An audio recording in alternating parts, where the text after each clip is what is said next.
darling Nickie. This is week, I don't know, losing track. That's a good sign. It's week something, and we're talking about passing.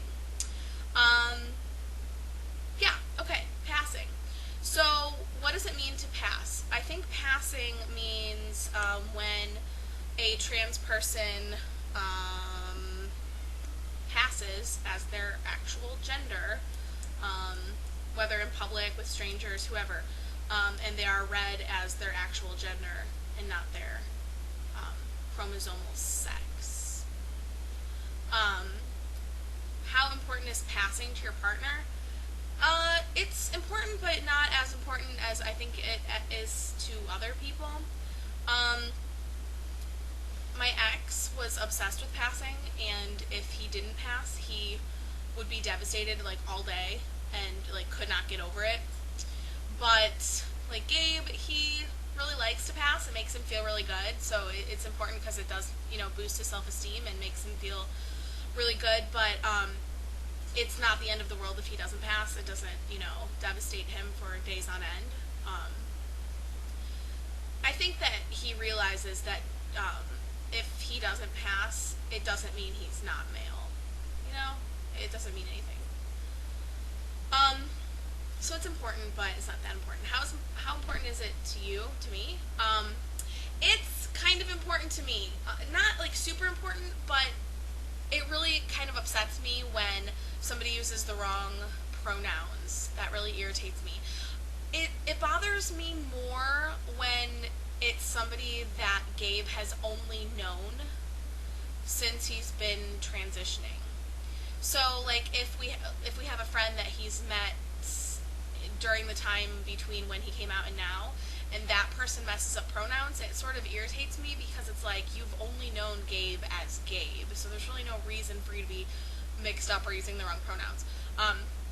But, if somebody who's known him for a really long time mixes up pronouns, that I totally understand because they were around before he was Gabe and before he started transitioning, so I'm a little bit more understanding. So it's important to me, but it's not, like, really important. For people who feel passing is important, what are some tips or tricks to help pass if he is pre-T or in the early stages of taking T? A few things. Obviously, if you bind and or pack, that's going to help you pass. If you ever watch somebody when they're trying to figure out if someone is male or female, they will look at the person's face and they will then look at the person's chest. I've seen it happen like a million times. People use that as a pretty solid indicator. So those are obviously going to help you pass. One little trick that Gabe and I did before he got his new license and credit cards and stuff was that if he was paying for something and we were, like at the cash register, I would hand them his card since it still had his birth name on it, and that way there wasn't like the whole discrepancy, because for a while there they were like looking at the card and then like looking at him, looking at the card, looking at him, like name is not matching, like does not compute. So I would say that's kind of an easy little thing that you can do to make it more comfortable so that you don't have to deal with those awkward customer service representatives and their weird looks. Other passing tricks or tips, let me think. I think your haircut has a lot to do with it. Like, if you're really obsessed with passing, make sure you have a masculine haircut. If you don't care about passing, then, whatever. But if you're somebody who's, like, crazy obsessed with passing, then you want to make sure your haircut portrays that you're male and not a butch lesbian.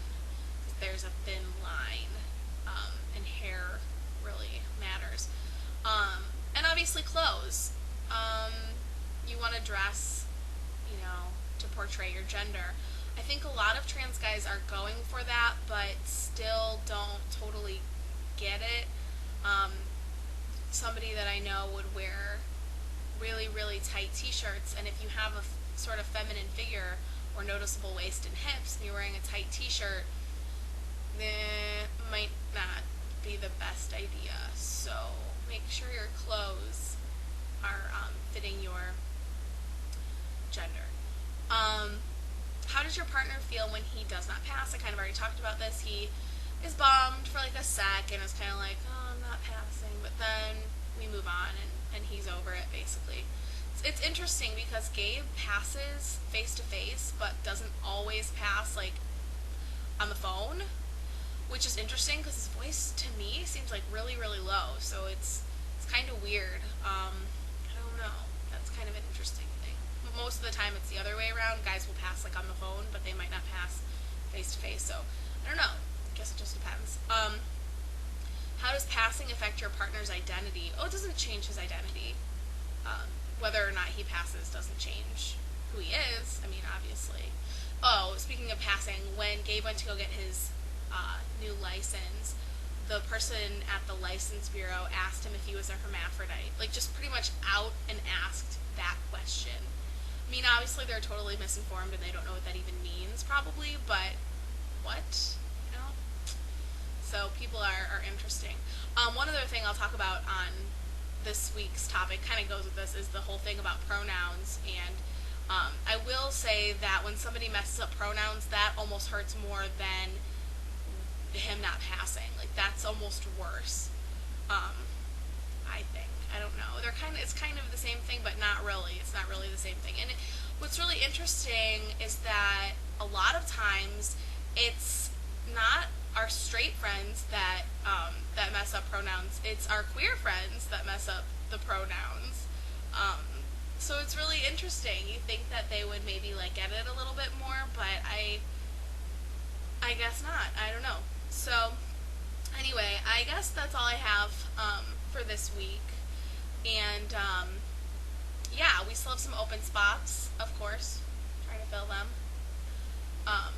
There are 2 people that were interested that I didn't get back with. I need to get in touch with those people. I think you know who you are. Sorry.